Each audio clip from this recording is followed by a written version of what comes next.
ফ্রিজের মধ্যে অনেকগুলি বড় বড় চিংড়ি মাছ আছে, তো ভাবলাম আজকে যদি চিংড়ি মাছ দিয়ে এই বরকটি শিমগুলোকে কুচি কুচি করে কেটে ভাজি করি তাহলে কেমন হয় বলো তো। হ্যালো এভরিওয়ান, আসসালামু আলাইকুম। প্রায় সময় কিন্তু বরকটি শিম এভাবেই রান্না করা হয়।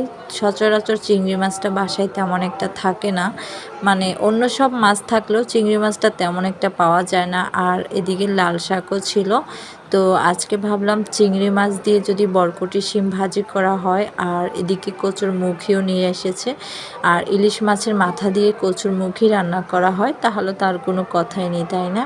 তো রান্নার আগে আন্টি সব কিছু কেটে কুটে রেডি করে নিচ্ছে, কারণ রান্না করার সময় যদি সব কিছু হাতের কাছে কেটে ধুয়ে রেডি থাকে তাহলে কিন্তু রান্না করতে একদমই সময় লাগে না, খুবই তাড়াতাড়ি রান্নাটা হয়ে যায়।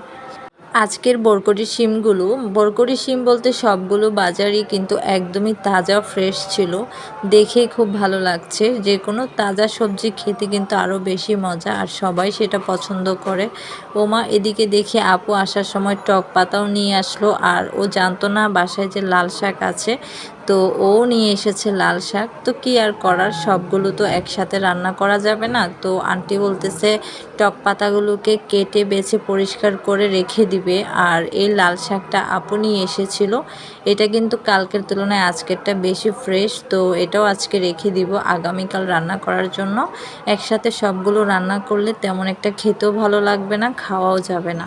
আর তাছাড়া যে কোনো জিনিস কিন্তু অল্প রান্না করলে খেতে অনেক বেশি ভালো লাগে, অতিরিক্ত বেশি রান্নাটাও কিন্তু তেমন একটা পছন্দ না। আন্টি একটু মজা করছিল কথা বলে বলে এগুলো ঘুরিয়ে ঘুরিয়ে। যাই হোক, যখন খুব ছোট ছিলাম, মানে গ্রামের নিজের হাতে যখন আম্মু গাছ লাগাতো লাল শাক এটা ওইটা, ওই শাকগুলো খেতে অনেক বেশি ভালো লাগতো, কিন্তু এখন আর তেমন একটা লাল শাকটা খেতে ভালো লাগে না। এটা মনে হয় হাইব্রিড, তেমন একটা মানে মজাও হয় না রান্না করলে। কিন্তু গ্রামের যে লাল শাকটা ছোট ছোট হয়, মানে ভাজি করলে এত পরিমাণ লাল লাগে, খেতেই কিন্তু ভাত পর্যন্ত লাল হয়ে যায়, ওইটা দেখেও ভালো লাগে, খাওয়া হয়ে যায়।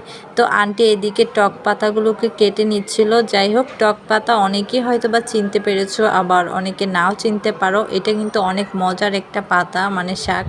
এই শাকটা দিয়ে ছোট মাছ বা ইলিশ মাছ যে কোনো কিছু যদি একটু ঝাল নুন বাড়িয়ে রান্না করা হয় অনেক বেশি মজা হয়।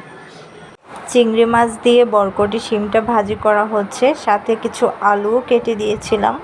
মাছগুলো খুব সুন্দর লাগছে, তাই না? সত্যি বলতে চিংড়ি মাছ দিয়ে যে কোনো ভাজি কিন্তু অনেক বেশি ভালো লাগে।